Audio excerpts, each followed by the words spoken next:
Welcome to the statistics lecture. नमो नमः। आज हम लोग कोरिलेशन और रिग्रेशन के बीच अंतर के बारे में हम लोग चर्चा करेंगे। कोरिलेशन नाम से स्पष्ट है, को रिलेशन यानी कि दो या दो से अधिक वेरिएबल्स के बीच संबंध बताता है। रिग्रेशन का शाब्दिक अर्थ है रिटर्न बैक। इसके बारे में सबसे पहले सर फ्रांसिस गैल्टन ने बताया था, जबकि कोरिलेशन के बारे में कार्ल पियर्सन और स्पीयरमैन ने बताया था। अब हम लोग बारी बारी से पॉइंट वाइज कोरिलेशन और रिग्रेशन के बीच अंतर के बारे में हम लोग चर्चा करेंगे। First of all, correlation analysis is a statistical tool for determining degree, direction and strength of linear relationship between metric data variables. Correlation जो है, सबसे पहली बात तो ये है कि लीनियर रिलेशनशिप को मेजर करता है। उन वेरिएबल्स का मेजर करता है जो मेट्रिक डेटा है, जिन्हें हम मेजर कर सकते हैं। So data which are measurable we can measure correlation. और कोरिलेशन तीन चीज़ें बताता है: डिग्री, डायरेक्शन एंड स्ट्रेंथ।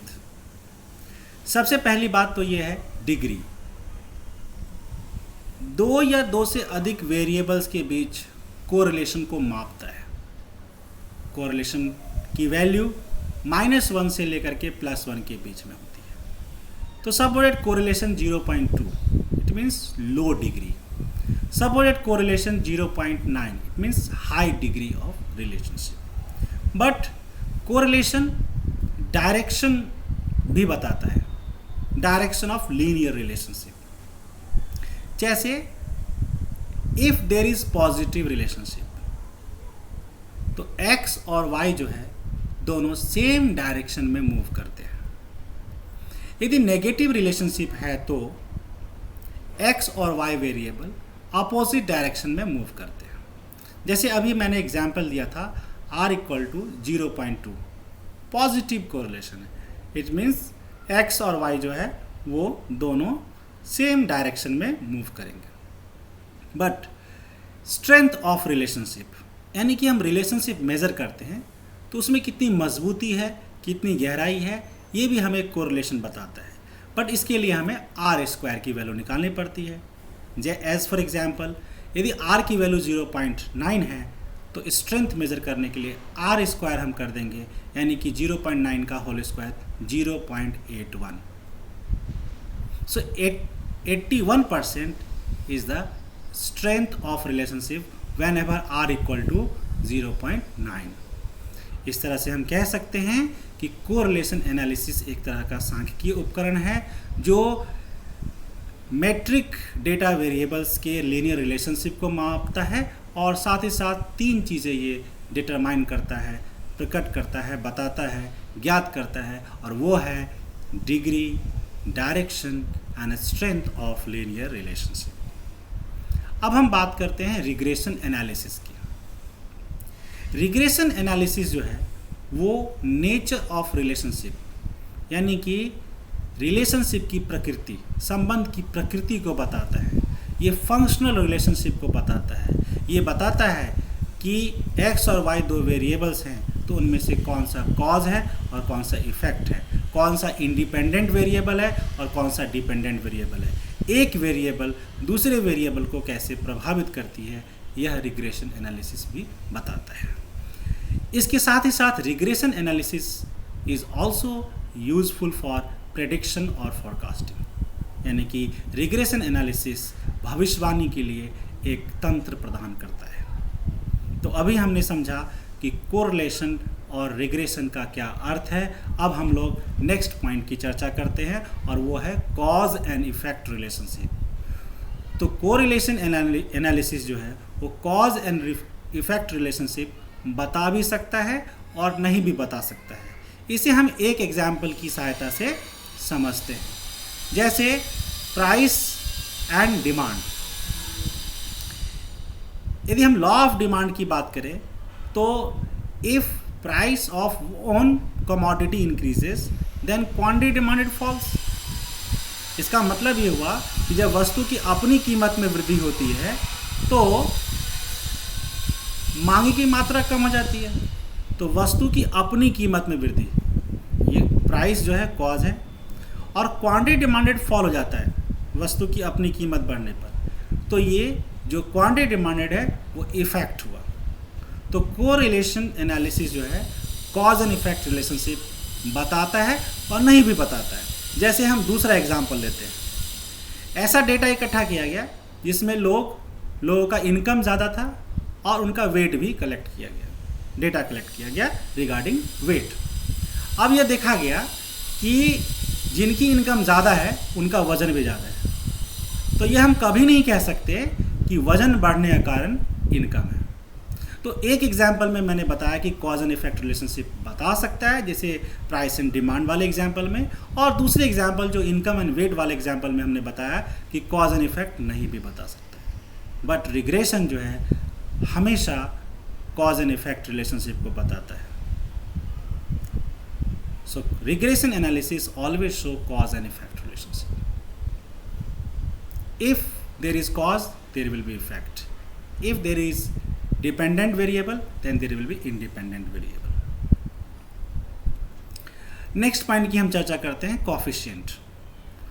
तो कोरिलेशन कोफिशिएंट जब हम कैलकुलेट करते हैं x और y के बीच, तो आर एक्स वाई से हम इसे डिनोट करते हैं, और y और x के बीच रिलेशनशिप कैलकुलेट करते हैं तो आर वाई एक्स से हम दिखाते हैं। ध्यान रहे कि एक्स वाई और वाई एक्स आर के सब स्क्रिप्ट में यानी कि नीचे लिखा गया। तो r x y is equal to r y x, this is always equal. इसलिए कोरिलेशन में हम सिर्फ आर सिंबल से भी रिप्रेजेंट कर सकते हैं। बट रिग्रेशन कोफिशिएंट हमेशा बराबर नहीं होते हैं। वहाँ पर यह मायने रखता है कि regression coefficient x on y है या regression coefficient y on x है। दोनों की वैल्यू बराबर हो भी सकती है और नहीं भी हो सकती है।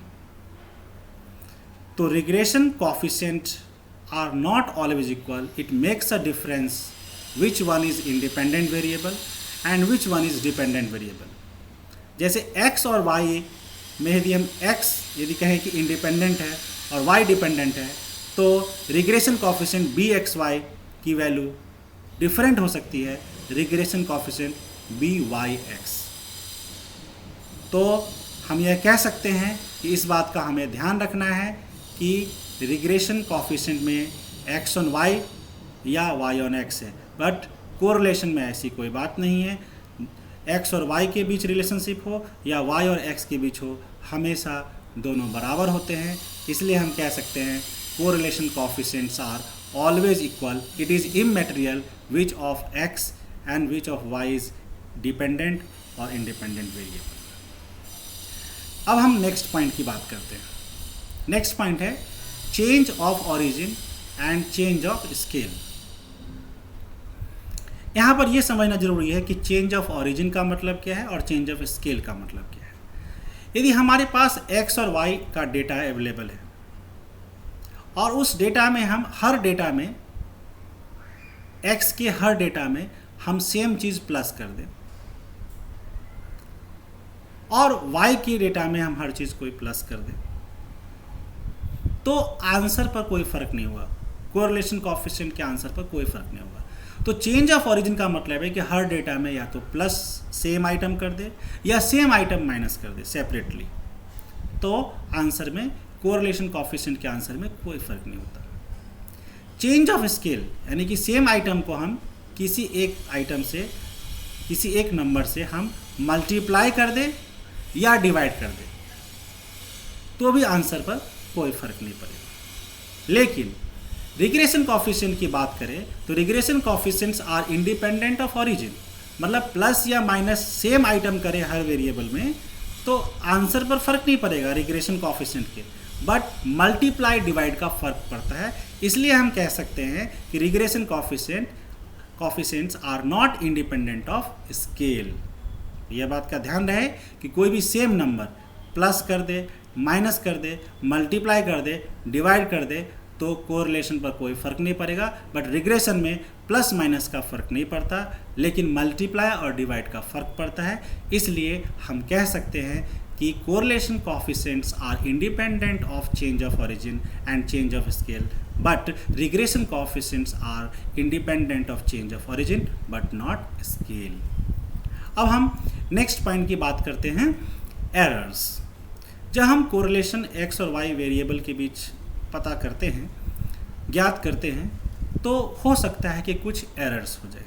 उन एरर्स को हम जो कि हम प्रोबेबल एरर्स का नाम देते हैं, और प्रोबेबल एरर्स हम जो निकालते हैं वो इसलिए निकालते हैं ताकि जो कोरिलेशन कोएफिशिएंट है उस वैल्यू की रिलायबिलिटी पता चल जाए कि जो हमने कोरिलेशन कोएफिशिएंट कैलकुलेट किया है उसमें वो वैल्यू जो है वो कितना हमारे लिए सत्य है, कितना वो प्रेडिक्ट सही कर पा रहे हैं। लेकिन हम स्टैंडर्ड एरर जो है वो रिग्रेशन एनालिसिस के केस में निकालते हैं।